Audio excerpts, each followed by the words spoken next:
Russia Ukraine উত্তেজনা যেন শেষ হওয়ার নামই নিচ্ছে না। ইউক্রেনের বিভিন্ন অঞ্চলে একের পর এক শক্তিশালী হামলা চালিয়ে যাচ্ছে রাশিয়া। এবার সেই সব হামলারই জবাব দিয়েছে ইউক্রেন। রাশিয়ার দক্ষিণাঞ্চলের বেলগরদে ড্রোন হামলায় কয়েকজন বেসামরিক নাগরিক নিহত হয়েছেন।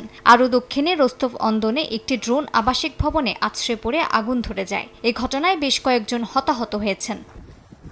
রুশ প্রতিরক্ষা মন্ত্রণালয় বলছে রাতভর মোট ৪৮টি ইউক্রেনীয় ড্রোন ভূপাতিত করা হয়েছে। এর অর্ধেকের বেশি ড্রোন রোস্তভ অঞ্চলের আকাশে ধ্বংস করা হয় বলে দাবি মস্কোর। হামলায় কয়েকটি শিল্প স্থাপনায় অগ্নিকাণ্ডের ঘটনা ঘটেছে বলে জানিয়েছে আঞ্চলিক কর্তৃপক্ষ।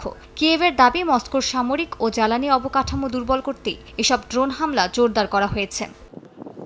রাশিয়ার প্রতিরক্ষা মন্ত্রণালয় আরও অভিযোগ করে, কৃষ্ণ সাগরে একটি তেলবাহী ট্যাঙ্কারে দুটি ইউক্রেনীয় ড্রোন হামলা চালায়। আক্রান্ত জাহাজটি মাল্টা পতাকাবাহী মাতিলদা বলে দাবি মস্কোর। কাজাকিস্তানের রাষ্ট্রীয় তেল কোম্পানি কাজমুনাই গ্যাস জানায়, তাদের একটি সহযোগী প্রতিষ্ঠান ট্যাঙ্কারটি কমিশন করেছিল।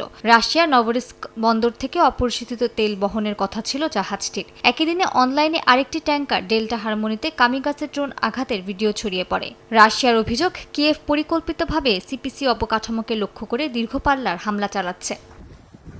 মস্কো নিয়ন্ত্রিত দোনেৎস্ক ও লুহান্সকে অর্থনীতিকে সামরিক কাঠামোর সঙ্গে যুক্ত করা হচ্ছে বলে অভিযোগ ইউক্রেনের। কিয়েভ ভিত্তিক বিশ্লেষকদের মতে, রুশ ভূখণ্ডের বাইরে একটি স্থায়ী সামরিক ঘাঁটি গড়াই লক্ষ্য পুতিন বাহিনীর। আল জাজিরার এক প্রতিবেদন অনুযায়ী জনসংখ্যা কমলেও বাড়ছে সেনা মোতায়েন, যা দনবাসকে কার্যত ইউরোপের জন্য হুমকির ঘাঁটিতে পরিণত করছে। মালিহা সুহরওয়ার্দী, সময় সংবাদ।